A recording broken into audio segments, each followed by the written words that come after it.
Scholesy here. I'm happy. I'm in a very good mood. I have just possibly watched my favourite pay-per-view of 2023. I've literally just watched Impact Wrestling versus New Japan Pro Wrestling Multiverse. And do you know what?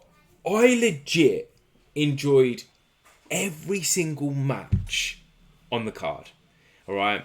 Okay? Every single match. I'm not marking because I'm an Impact fan. I'm not marking because I'm a New Japan Pro Wrestling fan. I am telling you for a fact, every single match was quality. It was built how a pay-per-view should be built.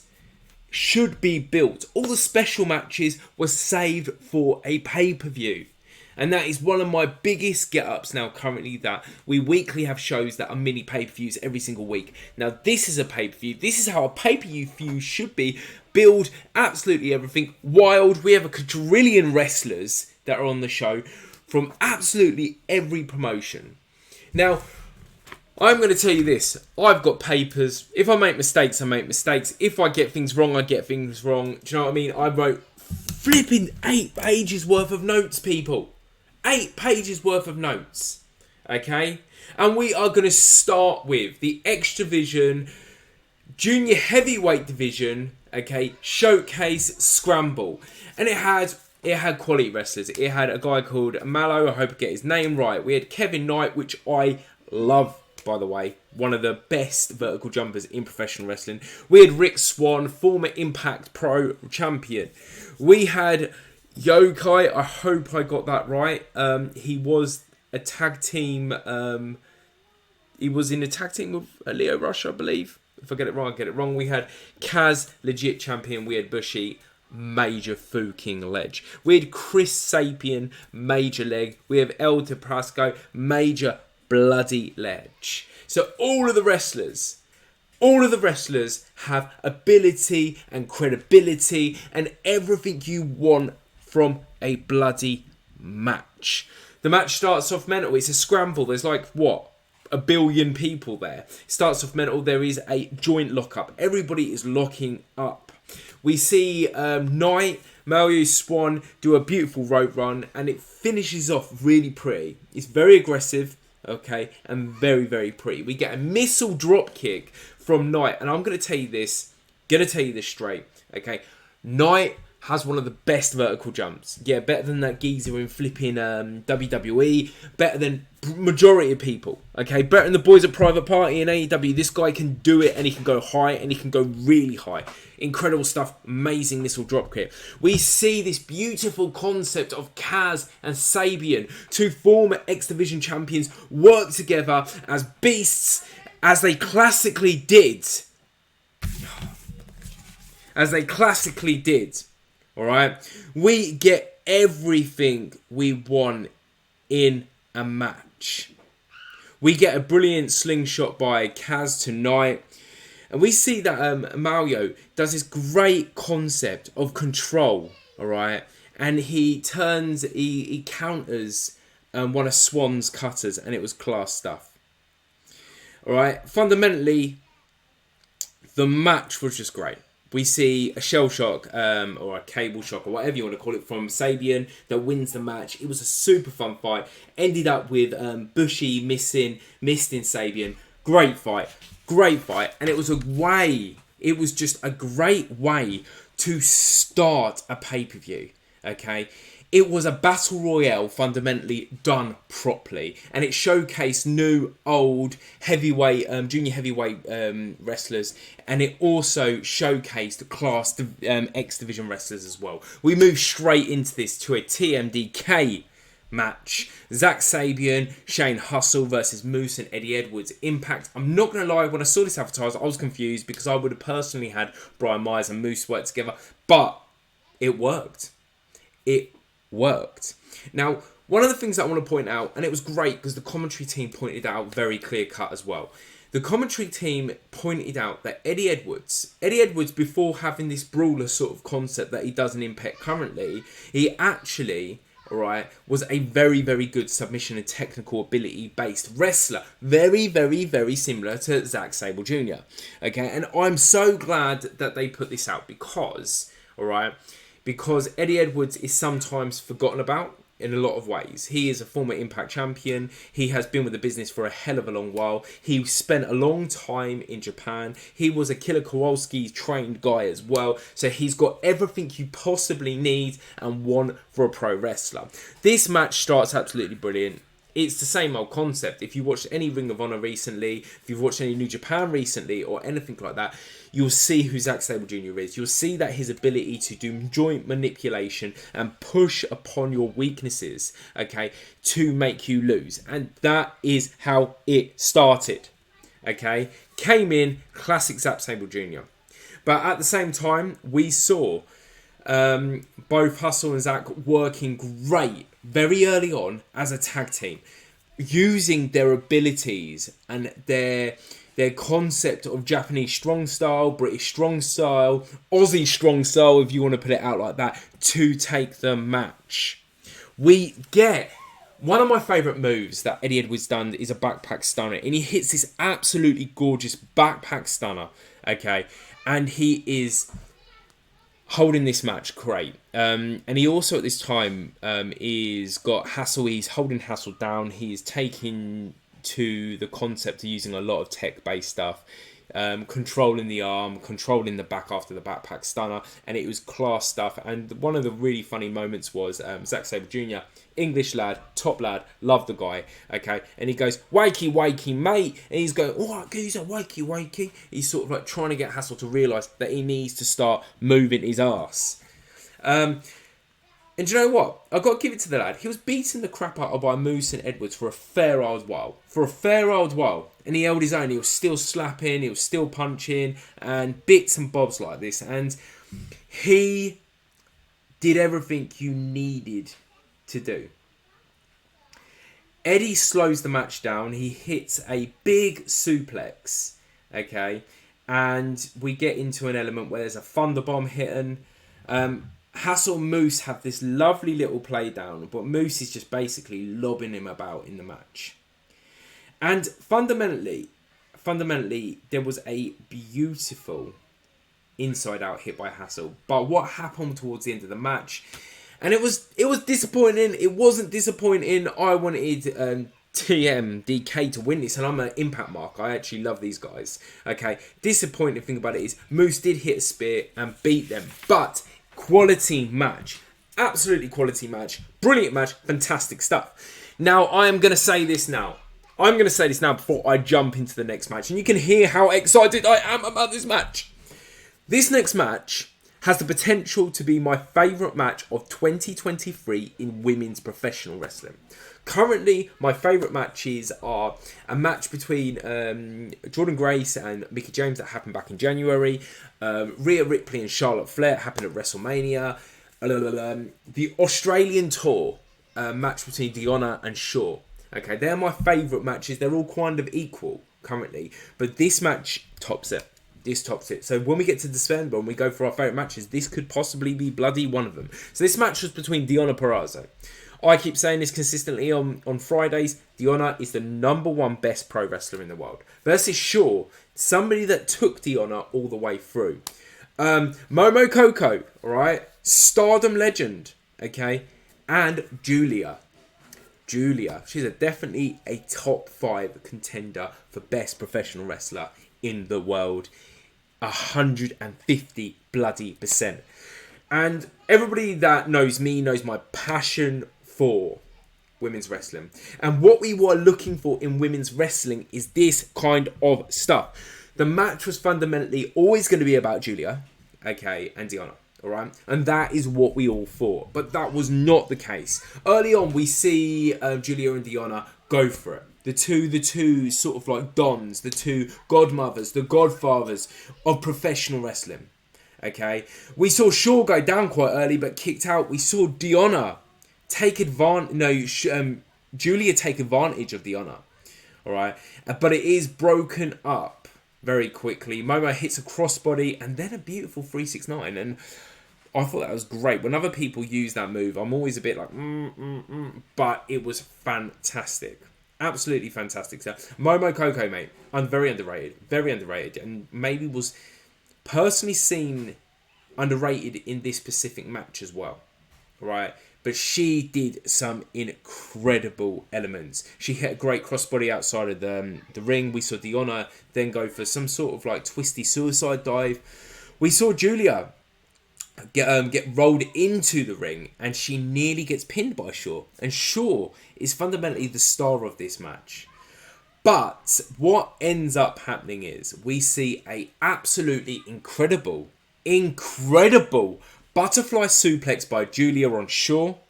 All right, we saw a gorgeous spear, okay, happen to Julia. We see Deonna take on everyone.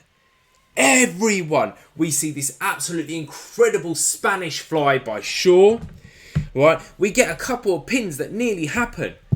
Somebody kicked out, being Julia, of the Queen's Gambit.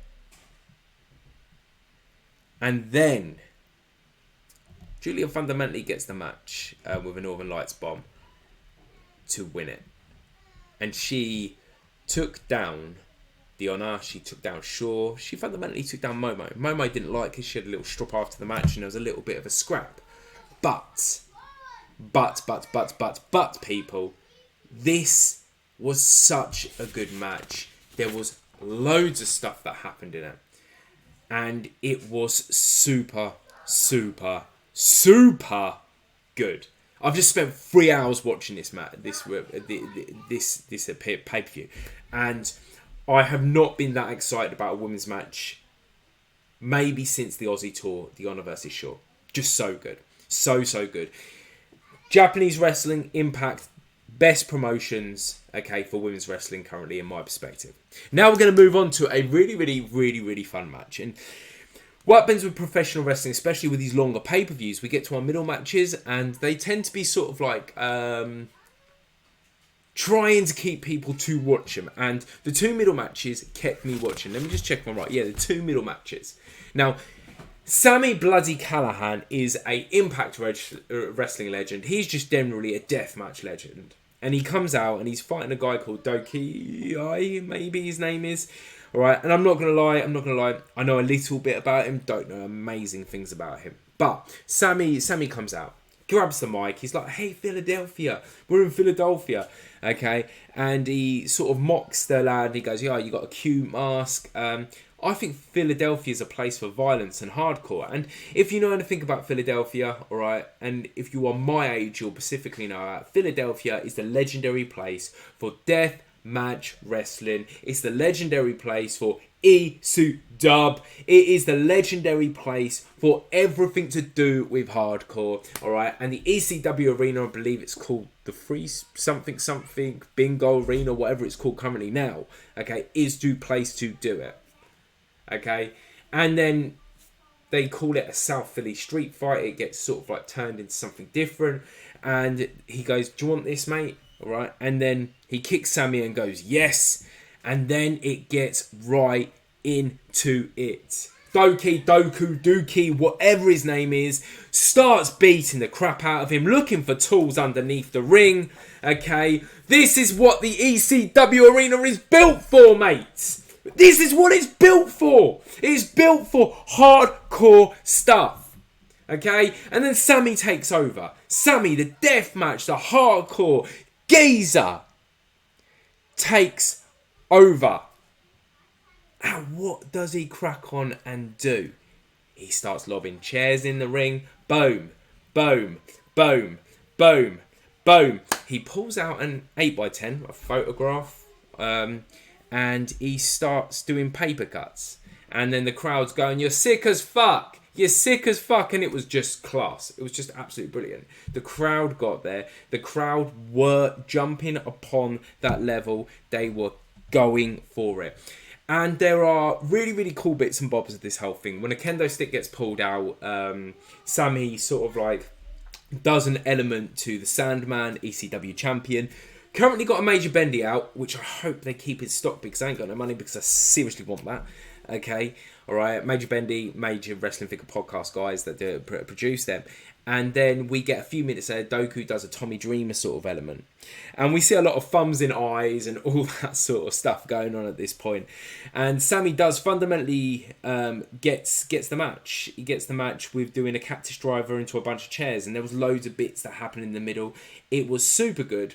All right, and the great thing I like about Sami Callihan, the great thing I like about deathmatch wrestling set in that concept, if it's done well, it's a good story told, and that is what Sami Callihan bloody did. Now we move on to our next match, and this next match, all right, was a kind of a gap filler, I think. But it was a good gap filler. It was TJP and Francesco versus Kushi and Robbie Eagles. TMDK versus the United Empire. And this match, I'm going to go through this very, very quickly. Because this match was very, very simple to explain. It was just a big technical ability match. It was a highlight match. It was a match that showed that all four of these wrestlers could do joint manipulation. They could be run off the ropes quick. We see the legend that is TJP and Robbie Eagles, and both of them are continuously great legends in professional wrestling. Both of them have worked with Impact before. Both of them worked with New Japan before. And you know what? The match was just that. It was a good match to watch. It was a technical ability based match, and it was just super fun. Definitely worth watching. Definitely worth jumping on YouTube if it eventually gets on there to watch. But I am going through that one quick because I want to talk about this match. Now this match, a 12-man tag team match. A 12 bloody man tag team match. The Bullet Club versus the World. Bullet Club versus the World. So the Bullet Club currently, alright, this team was Kenta, Connor, Finley, Ace, Bay, Cooligan versus the World. That was PCO, Josh, Tanga, Tama, ELP, DKC. Now the interesting thing about this version of Bullet Club, it is Fit Finley's son, David Finley, that runs this version of Bullet Club. And maybe argumentably the most enjoyable version of Bullet Club to watch in a lot of ways. I like how Finley's character has gone from being maybe a second-class citizen compared to everybody else in wrestling. In the element of he was with Juice Robinson, but it was the second guy with Juice Robinson. And Finley's character has come out. He has come out as hell. I enjoy what he offers professional wrestling. The match starts off with Hammer and Finley. It is very much very brawly. Very, very, very brawly. We see quite a lot of concepts of people going outside of the ring, having a big scrap outside of the ring, and that was going to happen. It was a 12-man match. It was always going to happen. All right. We get a great sort of like moment that I think was the best moment of the match was of Cooligan, aka the Cyborg, versus PCO, the French-Canadian Frankenstein. And we see two mammoths of men, two legends of men go in there to fight each other, all right? And it's quite an even guy. And very soon afterwards, we get the DKC versus Connor, best pals. Had a beast of a moment, okay? Very, very attractive stuff. And what happens at this point was we see Bullet Club using the advantage of how they all have worked together previously and in the past, because they kind of take the match themselves and they hold this absolutely attractive concept of tag team wrestling where you cut off the ring, quick tags, in and out. We see Ace, we see Bay, we see all of these guys come in. Now my moment of the match was, because this is a returning match for the former Impact World Wrestling Champion, okay? And he would probably argue still the Impact Wrestling World Champion in a lot of ways, Josh Alexander. And he comes in and he legit power bombs, not power bombs, German suplexes absolutely everybody. I always put Josh Alexander in the same element as Kurt Angle. Has the ability to come in and change something very quickly. Has the ability to change the rate of a match very quickly as well. And that's what he did. He came in and he changed the rate very quickly of that match. And he changed everything about that match from that point. Okay. As it got on, we saw a moment where all of the world tag team basically got to beat the shit out of Finlay. Yeah. And that's what happened in that concept. And we saw Kenta failed to do a go to sleep, which Josh Alexander turned into an ankle lock. Again, there was a lot more sort of outside of the ring concepts as well. And it was good. It was good. It was super fun. Finlay ends up hitting a power bomb. 1, 2, 3. DKC is pinned. And there's still brawling going on, but Bullet Club fundamentally won that match. And they won that match deservingly. Now, we're at the last 2 matches. We're at the bloody last 2 matches of this great Impact pay-per-view. New Japan Pro Wrestling pay-per-view. Now, this match is a little bit more interesting because it is 4 guys. 4 guys, all 4 of them fundamentally have the right and deserve concept to be an either X Division champion or a New Japan Pro Wrestling junior heavyweight champion. We're talking about Lio Rush. Lio Rush, the current Impact X Division champion, my favourite belt of all time that has, in the last 20 odd years, an amazing history. Trey Miguel, a former X Division champion himself, and also a great tag team guy with Zachary Wentz in the Rascals, versus Bailey, Speedball Mike flipping Bailey. The man is just a boss of professional wrestling, former X Division champion, versus Takahashi, junior heavyweight champion, and a goddamn legend. Now, this match was always going to be fun. It was always going to be fast. It was always going to be interesting. It started off as Trey and Taka, and they start very, very quick. We get eye rakes. We get Taka basically beating the hell out of Trey. We see Rush come in very quickly. We see Bailey come in very quickly. We see a lot of fast movements. We see Rush slap the shit out of Bailey and then turn it into a major speedball where Speedball ends up taking over absolutely everything. Taka and Bailey, even though they're frenemies currently at this particular time period because Bailey's supposedly going to get the next opportunity to, take on the Junior Heavyweight Championship, work really, really interestingly and class together. Things move on. And things get more interesting. Taka hits an absolutely incredible dragon screw. Bailey hits some crazy kicks, and Trey, there is an absolutely amazing and classic speedball running shooting star. And we see the fashion driver hit by Rush. Bailey and Rush get into a nice little kick concept, and then there is a hot tag that happens. We see a possible time bomb. We see a flat fest. We see a major slam, Trey kicking out of it. And this is why this match was so good. Because fundamentally, we saw Taka and Bailey weaponize everything they did and weaponize it for the good. We see a failed time bomb, which ends up being a really interesting moment. Taka found a time bomb, and it doesn't happen overly much, but he found this time bomb, and Trey was interfering with the referee, interfering with Bailey, and we see Rush grab Taka's balls, and he's down at that point. And it's a 1, 2, 3. Rush wins it. Lio Rush, man, very hot wrestler in Impact and New Japan Pro Wrestling. Don't know who he is. Check him out, Google him, whatever. He's incredible. He's had time in WWE, short time in AEW, Major League Wrestling, all sorts of places. Rush grabs the mic and he's basically calling out for this junior championship opportunity. And Bailey gets pissed off because it looks like Bailey's opportunity might be under the road. But you want the creme to la creme.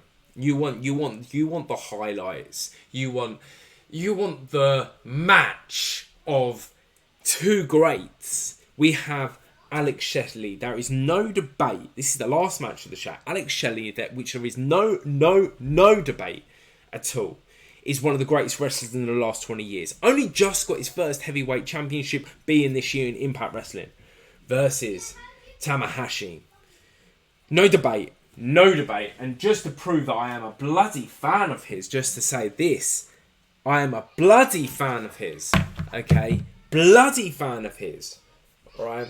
The Ace. 8-time IWG Championship. Fun fact, this year he is gone for the AEW Championship, the Impact Championship, and the IGB Championship. Yeah, he failed at all three of them, and fundamentally we'll find out where he goes with this. He's currently the Openweight Championship champion, 6-man tag team champion with the Chaos members.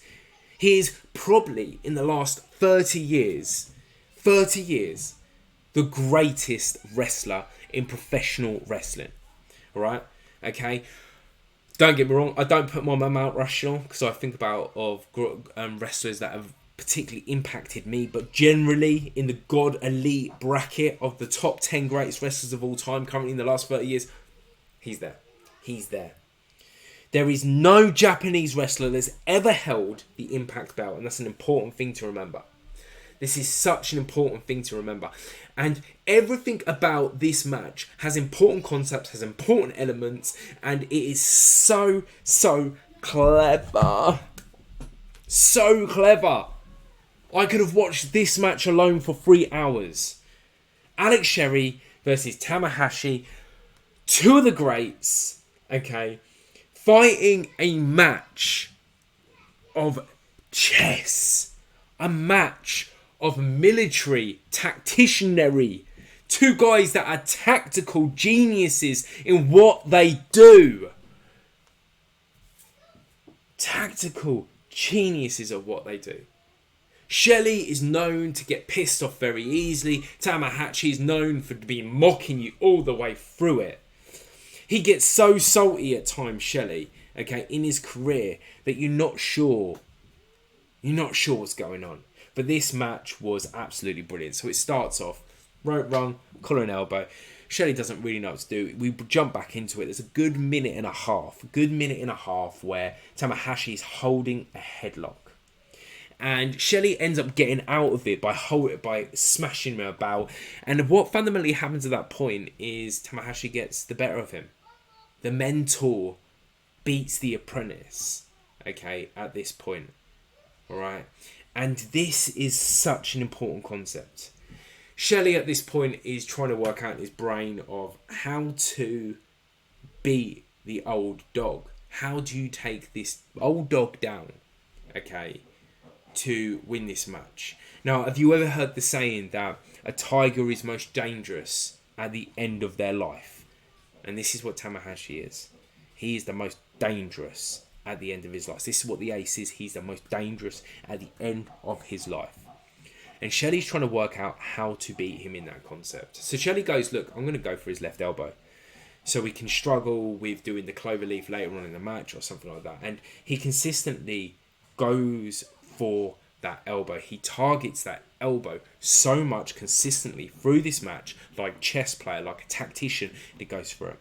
And Tanahashi knows this shit. He knows what's going on. He knows, alright, what Shelley's doing.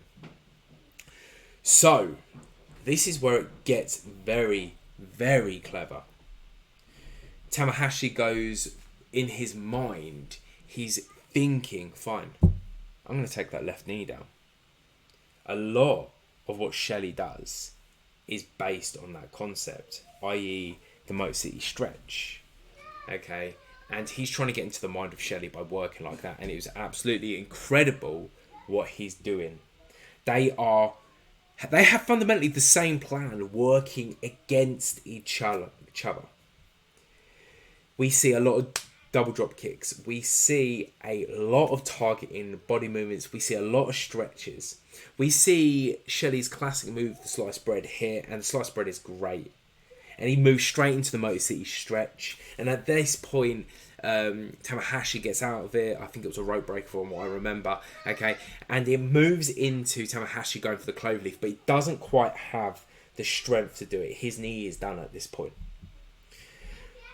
And this is where it gets really, really, really good, because we spend a lot of that match seeing two people trying to work themselves out. And then we see a hell of a lot of moves hit. Okay? We see 3 twists and shout hit by Tamagotchi. We see Tamahashi missing a frog splash. Okay? And fundamentally, yes, Shelley does win this match. And he wins it with a super kick, then a shell shock, then a 1-2-3. But the story of the match is, okay, Tamahashi still has it. He still has it. But Shelley, it's Shelley's time. It's the time of the Motor City Machine Gun. It's the time of Alex Shelley. And this is what the whole of pro wrestling see. Look, man, okay, I've just come off 3 hours of watching this. Impact versus New Japan Pro Wrestling. Pay-per-view of the year, so far, no debate. Okay? Alright, no debate. Also, I want to throw on this note as well. This gets a solid 4.5, okay, for me out of 5. Because it was awesome. It has everything I ask in wrestling. It has a little bit of everything. Everything that was major happened in the match. It's how a pay-per-view should be. The weekly show is to tell a story. And the special pay-per-views are to do the big events.